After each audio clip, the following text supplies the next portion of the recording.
बिस्मिल्लाहिर्रहमानिर्रहीम। अस्सलाम वालेकुम। औरतों में हैज़ की इब्तिदा कैसे हुई? क्या ये लड़कियों के लिए सज़ा है? क्या ये सच है कि हज़रत हवा अलैहिस्सलाम को सबसे पहले हैज़ आया, जो अल्लाह की तरफ से इनके लिए सज़ा थी? क्या हैज़ की इब्तिदा बनी इसराइल से हुई? क्या बनी इसराइल से पहले औरतें हैज़ से पाक थी? आज की वीडियो इंतहाई तहकीक के बाद बनाई जा रही है, जिसमें हम अपने नाज़रीन को कुरान और हदीस और मुस्तनद रवायात से इन सब सवालात के जवाबात देंगे। असल में इस मौजू पर बात करना इसलिए भी ज़रूरी है कि आजकल बहुत सी वीडियोस फैल रही हैं कि जिनमें गैर मुस्तनद रवायात पेश करके सादा मुसलमानों को गुमराह किया जा रहा है। ऐसे ही वीडियोस देखकर हम सब अपनी माँ हज़रत हवा अलैहिस्सलाम पर बुराई बांध देते हैं।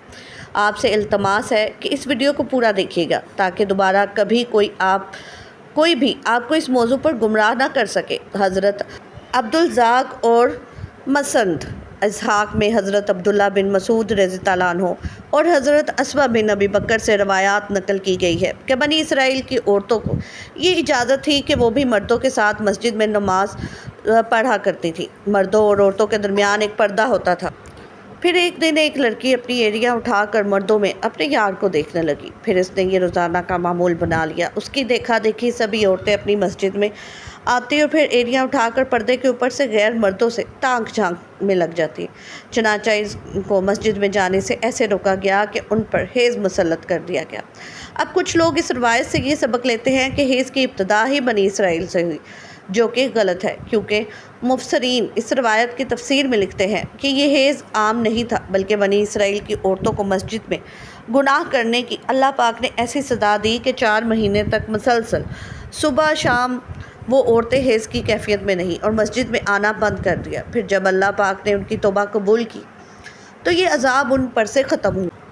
सही अहादीस मुबारक से ये साबित है कि औरतों में हैज़ की इब्तिदा रोज़े अव्वल से है। आइए इस बारे में 2 अहादीस मुबारक बयान करते हैं कि जिनसे साबित होगा कि हैज़ की इब्तिदा पहले दिन से ही, ना कि बनी इसराइल से इसकी इब्तिदा हुई। हज़रत आयशा हिज्जतुल विदा में अल्लाह के रसूल सल्लल्लाहु अलैहि वसल्लम के साथ हज के इरादे से निकली। रास्ते में इन्हें हेज़ आ गया तो वो इस अंदेशे से रोने लगी कि अब वो मनासिक हज अदा करने से महरूम हो जाएंगी। आपको मालूम हुआ तो आपने इन्हें समझाते हुए फरमाया, ये ऐसी चीज़ है जिसे अल्लाह ताला ने औलादे आदम में औरतों के लिए लाजिम कर दिया है। इस हालत में तुम भी वही सब करो जो हाजी करता है, सिर्फ पाक होने तक बैतुल्लाह का तवाफ़ ना करो। बिल्कुल उसी तरह एक हदीस हज़रत उम्मे सलमा से भी मरवी है। हज़रत उम्मे सलमा बयान करती हैं कि एक मौका पर मैं रसूल अल्लाह के पास थी कि मुझे हैज़ आने लगा।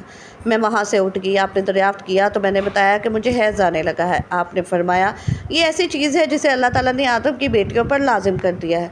मौजू पर इमाम बुखारी रहमतुल्लाह अलैह ने बुखारी शरीफ में एक बाब भी कायम किया है, जिसका नाम है इसका आगाज़ कैसे हुआ है। इमाम बुखारी लिखते हैं, हुज़ूर अकरम ने फरमाया, ये वो चीज़ है जिसे अल्लाह ने आदम की बेटियों पर लाजिम किया है।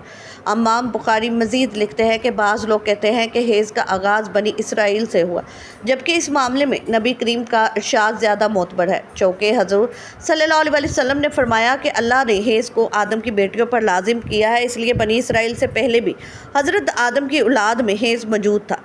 इलामा इब्ने हजर अस्कलानी और फ़तहुल बारी में भी यही साबित किया गया है कि हेज़ इब्तिदाई तख्लीक से औरतों को आता रहा है। अब बात करते हैं उन रवायात से कि जिनमें ये कहा जाता है कि हेज़ की इब्तिदा हज़रत हवा से हुई और ऐसा बतौर सज़ा हुआ। इमाम तबरी रहमतुल्लाह अलैह सूरत बकरा की आयत नंबर 25 की तफसीर में हज़रत अब्दुर्रहमान बिन ज़ैद रहमतुल्लाह अलैह की ये रवायत नकल करते हैं कि हज़रत हवा को पहले हेज़ नहीं आता था। उनकी तख्लीक पाकीज़ा हुई, यहाँ तक कि उन्होंने अल्लाह की नाफरमानी की और ममनुआ फल खाया, जिससे उनको जन्नत से निकाला गया, और फिर इनको हेज़ और हमल की सज़ा दी गई। और लिखते हैं कि अल्लाह पाक ने तब फरमाया, मैंने तुझे पाकीज़ा बनाया था, लेकिन तूने मेरी नाफरमानी की, इसलिए अब मैं तुझसे खून जारी कर दूँगा। इमाम तबरी के अलावा बाकी तमाम मुफस्सिरीन ने इस रवायत को झुटलाया और इन रवायात को गैर मुस्तनद नाकाबिल कबूल कहा है। दरअसल एक तबीयाती मज़हर है जिससे हर माँ औरत बलोगत से सन्यास तक दोचार होती है। इसको सेहत की अलामत समझा जाता है। इस हेज़ के खून से ही बच्चे की परवरिश की जाती है। ये अल्लाह पाक का निज़ाम है। गैर हामला औरत को अगर हैज़ ना आए तो इसको बीमारी की अलामत समझा जाता है। ये औरत के लिए सज़ा नहीं है और ना ही ये बात किसी रवायत से साबित है कि हेज़ औरत की सज़ा है, बल्कि एक ज़िम्मेदारी है जो अल्लाह पाक ने इंसानियत की तख्लीक के लिए औरत पर ढाली है।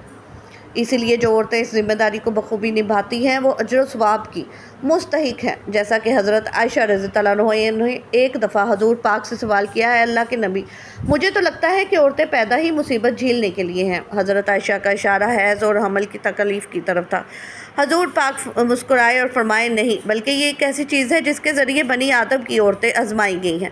اس حدیث کی تشریح میں علامہ ابن حجر رحمۃ اللہ علیہ فتح الباری لکھتے ہیں کہ عورتوں کی تخلیق ہی اللہ پاک نے ایسی کی ہے کہ انہیں حیض آئے، ان پر پہلے دن سے ہی لازم قرار دیا گیا ہے۔ جو عورت اس پر صبر کرے گی تو وہ اجر کی مستحق ہوگی، اور جو اس کو مصیبت اور برائی سمجھے گی تو وہ اللہ کی تخلیق میں عیب نکالے گی، جیسے گناہ کی مرتکب ہوگی۔ امید ہے کہ اب آپ جان چکے ہیں کہ نہ تو یہ کوئی سزا ہے اور نہ عورتوں کی، اور نہ ہی یہ سزا کے طور پر حضرت حوا علیہ السلام پر مسلط کیا گیا، اور نہ ہی حیض بنی اسرائیل کی عورتوں سے شروع ہوا، بلکہ حیض اور حمل تو اللہ پاک کی آزمائش ہے عورتوں کے لیے، جن کا اللہ پاک بروز قیامت ان عورتوں کو اجر عطا فرمائے گا۔ اے اللہ پاک ہماری تمام بہنوں کو اس آزمائش میں صبر و تحمل عطا فرما، اور ہمیں تمام گناہوں سے دور کر، اور نیک اعمال کرتے رہیں۔